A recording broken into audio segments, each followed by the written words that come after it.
निकल गई। अब आप क्या लिख दो, इन दिस एपी, यहाँ पे लिख लेना, इसको सही से लिख देता हूँ मैं एक बार। इन दिस एपी, A4 के अंदर आप या तो डी ऐड कर दो, ठीक है। एक तो ये होता है, ये जो पिछली टर्म है, yes yes it forms equal आ ही नहीं रहे, ये है क्या, ये कॉमन डिफरेंस है, तो कॉमन डिफरेंस दोनों इक्वल आ ही नहीं रहे, तो इसका मतलब ये है कि it doesn't form an AP.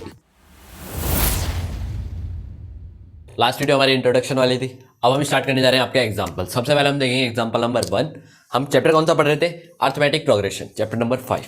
तो इसी के अंदर एग्जांपल करने के लिए मैंने इंट्रोडक्शन के अंदर सब कुछ बता दिया है कि किस तरीके से क्या क्या चीजें होती है, तो वही चीजें अब यहाँ पे काम आएगी आपके। सबसे पहले देख लेते हैं हम एग्जाम्पल 1 के अंदर बोला क्या है हमसे। For the AP 3/2 1/2 -1/2 -3/2 and so on, ऐसे ये चलती जाएगी। इसी हुए लास्ट टर्म एंड टर्म नहीं दे रखी है हमें, ठीक है। तो इस सीरीज के अंदर, इस एपी के अंदर हमें क्या करना है, आगे देखते हैं, पढ़ते हैं। Write the first term of a. हमें सबसे पहला काम क्या करना है, जो फाइंड करना है वो फर्स्ट टर्म ऑफ ए करना है। फर्स्ट टर्म फाइंड करनी है जिसको हम ए बोलते हैं फर्स्ट टर्म को, and the common difference find करना है जिसको हम डी बोलते हैं। तो आप सभी को पता होगा फर्स्ट टर्म कौन सी होती है, जो फर्स्ट नंबर होता है उस सीरीज का, वही आपके फर्स्ट टर्म होती है। तो अब हम क्या लिखेंगे यहाँ पे, in this first term A equals to, अब ए की वैल्यू क्या है यहाँ पे, ए को मैं एक बार ब्लू से लिख लेते हैं यहाँ पे, ए इक्वल्स टू 3/2, यहाँ पे हमें दे रखा है 3/2। तो यहाँ पे in this first term A equals to 3/2, तो ए तो आपकी निकल गई। अब आप क्या लिख सकते हो, इन दिस एपी, यहाँ पे लिख लेना, इसको सही से लिख देता हूँ मैं एक बार। इन दिस एपी, इस एपी के अंदर first term A equals to 3/2 है। उसके बाद है हमें क्या फाइंड करना है, कॉमन डिफरेंस डी। तो कॉमन डिफरेंस डी फाइंड करते हैं, यहां पे लिख देते हैं and common difference D, D की वैल्यू हमें निकालनी है। तो वो फाइंड करने के लिए हमें क्या करना पड़ता है कि सेकंड टर्म में से फर्स्ट टर्म को माइनस करके देखेंगे, ठीक है, और फिर थर्ड टर्म में से सेकंड टर्म को माइनस करके देखेंगे। तो यहाँ पे हम लिख देते हैं A2 माइनस A1, यहाँ लिख देते हैं A3 माइनस A2, ठीक है, A3 माइनस A2। एक बार ये भी लिख देते हैं A4 माइनस A3, तो यहाँ आ जाएगा A4 माइनस A3। ये सारे ही हम सब्ट्रैक्ट करके देखेंगे तो सेम ही वैल्यू आनी है। आप जरूरी नहीं है ये तीनों करके देखो, आप एक भी करोगे तो भी काम चल जाएगा, एक से भी आपका कॉमन डिफरेंस निकल सकता है, बट आपकी मर्जी अब इनमें से कौन सा आप लेते हो। मैंने यहाँ पे आपको तीनों लेके बता दिए हैं, ठीक है। तो अगर बाई चांस मैं एक काम करता हूँ, ये दोनों भी रख सकते हो इसकी जगह, बट मैं अभी ये वाला ही रख रहा हूँ, ठीक है, वो आपके अकॉर्डिंग आप कर सकते हो। इसमें करेंगे A2 माइनस A1। A2 की वैल्यू क्या दे रखी है हमें दे रखी है 1/2। तो हम क्या करेंगे, यहाँ से 1/2 माइनस A1 क्या है हमारे पास 3/2। A1 और फर्स्ट टर्म एक ही चीज होती है, ठीक है ना, ये चीजें आपको मैंने इंट्रोडक्शन के अंदर ही बताई थी। ये सब्ट्रैक्ट करोगे तो नीचे एलसीएम तो आ गया आपका 2, ठीक है। अब यहां से अगर आप सब्ट्रैक्ट करोगे तो ये आ जाएगा 1 माइनस 3, 1 में से 3 आपका माइनस का है और 1 प्लस का है, तो आंसर क्या आ जाएगा -2/2। -2/2 आते के साथ 2 से 2 कैंसिल हो जाएगा, सेम टेबल, 2 1 जा 2, और आपका आंसर आ जाएगा -1। तो यहां से आपका आंसर जो निकल के आया है वो है d इक्वल्स टू में -1। तो यहां से आपका d कॉमन डिफरेंस निकल चुका है और यहां से आपका फर्स्ट टर्म निकल चुका है। तो ये हो गया आपका एग्जांपल नंबर 1 कंप्लीट। अब हम नेक्स्ट स्लाइड में देखेंगे आपका एग्जांपल नंबर 2, तब तक के लिए नोट डाउन कर लो। अभी तक हमने देख लिया था एग्जांपल नंबर 1, अब हम देखते हैं example number 2।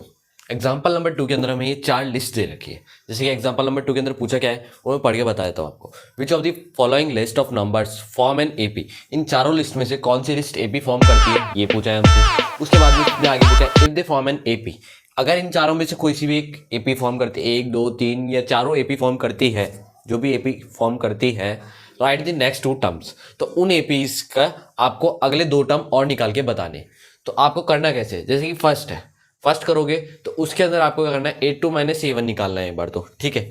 A2 minus A1 निकालने से क्या होगा कि आप इस, अगर ये बाई चांस से लिस्ट है तो इसका आप डिफरेंस निकाल पाओगे। अब अगर ये A2 माइनस A1 है, यहाँ से A2 क्या निकलेगा आपका फर्स्ट लिस्ट में, हम अभी फर्स्ट लिस्ट के लिए कर रहे हैं, second list third list fourth list के लिए बाद में करेंगे। फर्स्ट लिस्ट में A2 है आपका 10 और A1 है 4, तो 10 माइनस 4 वो कितना हो गया आपका 6। ऐसे अब आप चेक करो A3 माइनस A2, तो A3 माइनस A2 कितना हो जाएगा, ये हो जाएगा 16 माइनस 10, 16 माइनस 10 ये हो जाएगा आपके वही 6। फिर आप चेक करो A4 माइनस A3, तो A4 माइनस A3 ये हो जाएगा आपका 22 माइनस 16 जो कि फिर से 6 आ गया। इसका मतलब ये है कि इस एपी के अंदर जो आपका कॉमन डिफरेंस है वो सेम आ रहा है, इस लिस्ट के अंदर आपका कॉमन डिफरेंस सेम आ रहा है, तो ये एक एपी है। जिस भी लिस्ट का कॉमन डिफरेंस सेम आता है वो एपी होता है। सो ये एपी है, ये तो कंफर्म हो गया, तो यस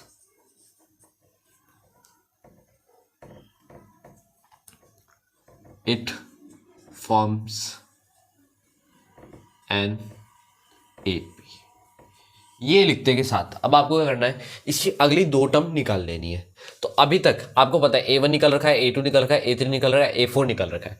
अब आपको A5 निकालना है। तो A5 के लिए डायरेक्ट फॉर्मूला ये है A5 के लिए कि A4 के अंदर आप या तो D ऐड कर दो, ठीक है। एक तो ये होता है कि जो पिछली टर्म है उसके अंदर D ऐड कर दोगे तो आपकी वो नई टर्म निकल जाएगी। और एक और तरीका होता है, ध्यान से सुन लेना, ये मैंने इंट्रोडक्शन के अंदर आपको बताया था कि A5 निकालने का ही एक फॉर्मूला ये होता है कि आप जो फर्स्ट टर्म है A है उसके अंदर जो पोजीशन दे रखी है आपको, 5th पोजीशन दे रखी है, तो उससे एक कम D ऐड कर दो। जैसे कि A प्लस 4D करूंगा मैं, तो मेरी सेम वैल्यू आएगी जो मैं A4 प्लस D करूंगा। चेक कर लो, अभी A4 हमें क्या गिवन है 22, D मेरा क्या निकल के आया है 6, 22 प्लस 6 ये होता है 28। अब वही चीज आप इसके लिए करो, नीचे वाले के लिए। नीचे क्या बोला है A5 के लिए, पहले तो A करो फर्स्ट टर्म हमें दे रखी है 4 प्लस 4 टाइम्स D हमें दे रखा है 6 4 का कितना होता है 24 प्लस 4 28। तो यहां से आपको समझ में आ गया कि हम कोई भी टर्म निकालने के लिए बोलेंगे तो दो टाइप से निकाल सकते हैं, या तो उससे पहले वाले टर्म के अंदर D ऐड कर दो, और अगर बाई चांस उससे पहले वाली टर्म नहीं दे रखी है आपको, फर्स्ट टर्म ही दे रखी है, तो फर्स्ट टर्म और कॉमन डिफरेंस की हेल्प से इस तरीके से कर सकते हो। तो ये तो हमने A5 निकाल लिया। अभी अब हम निकालते हैं A6 कैसे निकालेंगे हम, A6 equals to A5 plus D। A5 अभी आपके सामने निकल के आया है 28, तो क्या करो 28 प्लस 6, यहां से आपका A6 है वो निकल के आ गया है 34। तो जो अगली नेक्स्ट टू टर्म्स है वो भी आपके निकल के आ गए, 22 के आगे आ गया आपका एक तो A5 28 और जो A6 है वो आ गया आपके 34। तो ये नेक्स्ट टू टर्म्स भी निकाल ली। तो यहाँ पे ये आपका फर्स्ट कंप्लीट हो गया। अब हम सेकंड थर्ड फोर्थ करेंगे अगली स्लाइड में, तब तक लिए नोट डाउन कर लो, वो थोड़ी अब जल्दी हो जाएगी। अब हम देखते हैं इसके ये सेकंड पार्ट के अंदर वही चेक करते हैं A2 minus A1, A3 minus A2, A4 minus A। तो यहाँ पे हमें A2 क्या गिवन है -1, तो यहाँ पे हम लिखते हैं A2 क्या गिवन है -1। फिर एक बीच में ये आपका माइनस का साइन है, और जो फर्स्ट में है फर्स्ट टर्म आपकी A1 वो -1, मतलब इसकी वैल्यू आ गई आपकी -2। ठीक है, अब हम चलते हैं A3 माइनस A2। A3 क्या है -3, उसके बाद में एक साइन माइनस पहले से आपके A2 क्या है, A2 आपके दे रखा है -1, तो यहाँ पे -1 रख दो। यहाँ पे अगर आप चेक करोगे तो ये हो जाएगा माइनस माइनस +1 होते के साथ ये -3 में से जाएंगे, तो ये आपके बच जाएंगे -2। मतलब अभी तक ये दोनों तो सेम आए हैं। अब हम चलते हैं -5 पे। -5 मतलब A4 के लिए, तो A4 में से -5 में से A3 माइनस करेंगे हम। A3 हमें क्या गिवन है, A3 हमें गिवन है -3, तो ये -3 माइनस करेंगे। यहाँ से -3 और बाहर एक माइनस है, तो माइनस माइनस प्लस हो जाएगा +3, और ये है -5, तो यहाँ से ये हो जाएगा आपका -2। तो यहाँ पे आप देख सकते हैं कि तीनों ही डिफरेंस सेम आए, तो वापस इसके लिए हम क्या लिख सकते हैं, yes it forms an AP, कि ये एक एपी फॉर्म करती है। अब हम देखते हैं कि इसकी अगली दो टर्म्स कौन कौन सी है। A5 के लिए मैंने आपको पहले ही बताया था कि दो तरीके से निकाल सकते हो, ऐसे A6 है वो भी दो तरीके से निकाल सकते हो। तो अभी मैं ऊपर वाले तरीके से ही निकालता हूँ। चलो नीचे वाला तरीका तो हटा ही देते हैं, हम क्लीन कर देते हैं। A5 के लिए A4 प्लस D करना है हमें। A4 हमें क्या गिवन है -5, तो हम यहाँ लिख देंगे -5। उसके बाद में प्लस करना है हमें D डी हमें क्या गिवन है, कॉमन डिफरेंस गिवन है हमें -2, +5 में -2 ऐड करोगे तो दोनों को ऐड करते के साथ आपके पास आ जाएगा कि ए फाइव की वैल्यू है आपके पास -7। डन। अब हम निकालेंगे A6 के लिए क्या करना है, A5 + D। A5 आपके पास अभी निकल के आया है -7, तो -7 लिख दो यहाँ पे और D ऐड कर दो उसके अंदर। D आपका वही -2, दोनों को ऐड करोगे तो आंसर आ जाएगा -9। मतलब यहाँ से आपके A6 की वैल्यू आ गई -9 और यहाँ से A5 की वैल्यू आ गई 7। मतलब नेक्स्ट 2 टर्म्स भी निकल के आ गई आपकी। तो ये हो गया आपका सेकंड। अब ये उतार लो, उसके बाद हम थर्ड और फोर्थ देखते हैं फटाफट। अब हम देखते हैं थर्ड के लिए।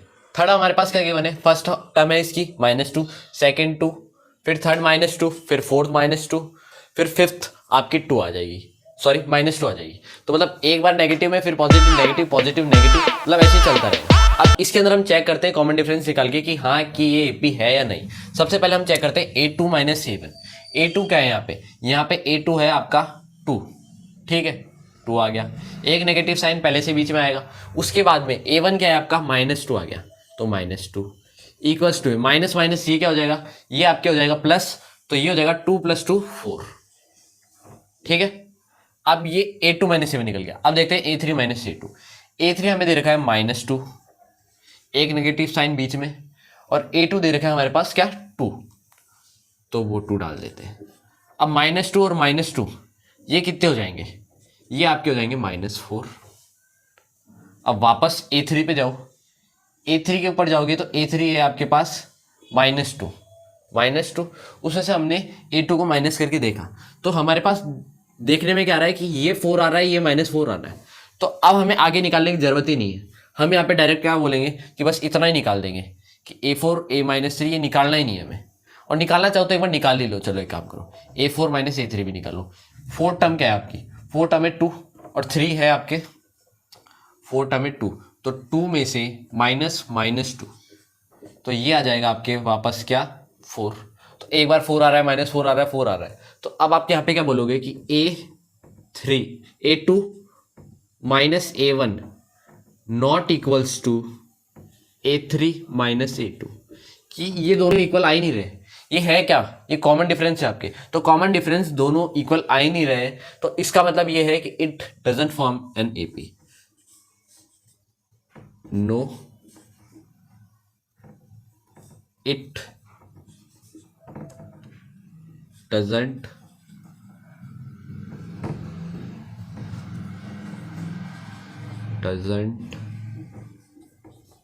फॉर्म एन एपी, कि ये एपी नहीं फॉर्म करती है, ठीक है, ये एपी फॉर्म नहीं करती है। इसके बाद में अब हम यही साथ में साथ चेक कर लेते हैं फोर्थ के लिए भी। फोर्थ में हम चेक करते हैं अब A2 - A1, यहाँ लिख देते हैं फोर्थ में चेक करते हैं A2 - A1, तो आ जाएगा आपका A2 क्या है आपके लिए 1 दे रखा है वहाँ पे, और A1 क्या है, A1 भी 1 है, डाल देते हैं यहाँ पे। अब हम इसको डाल के देखते हैं तो आंसर क्या आता है हमारे पास 0। A3 - A2 चेक करो, A3 आपको क्या दे रखा है 1 दे रखा है, A2 क्या दे रखा है 1 दे रखा है, आंसर आपका 0 आ गया। मतलब अब ये 2 तक तो 0 आ रहे हैं, मतलब सेम आ रहा है। अब हम चलते हैं कि A3 तक हो गया, अब हम चलते हैं A4 हमें दे रखा है A4 - A3, तो A4 दे रखा है 2 और A3 दे रखा है हमें 1। इसको सब्ट्रैक्ट करते के साथ आपके पास वैल्यू क्या आएगी 1। तो इसके अब आगे आपको निकालना ही नहीं है, आपको दिख गया कि ये इक्वल है, ये इक्वल है, बट ये इक्वल नहीं है। हमारे पास एपी के अंदर ये चीज नहीं हो सकती है कि कोई भी 2 इक्वल हो जाए, 3 इक्वल, सारे कॉमन डिफरेंस इक्वल आने चाहिए। तो यहाँ पे एक भी नॉट इक्वल आते के साथ ये एपी फॉर्म नहीं करता। तो अब हम यहाँ पे क्या लिखेंगे, A2 - A1 equals to A3 - A2, but ये नॉट इक्वल है किसके, A4 - A2 के, इसलिए सॉरी A3, A4 - A3। सो इसलिए यहाँ पे हम लिख सकते हैं वही सेम चीज, no it doesn't form an AP, it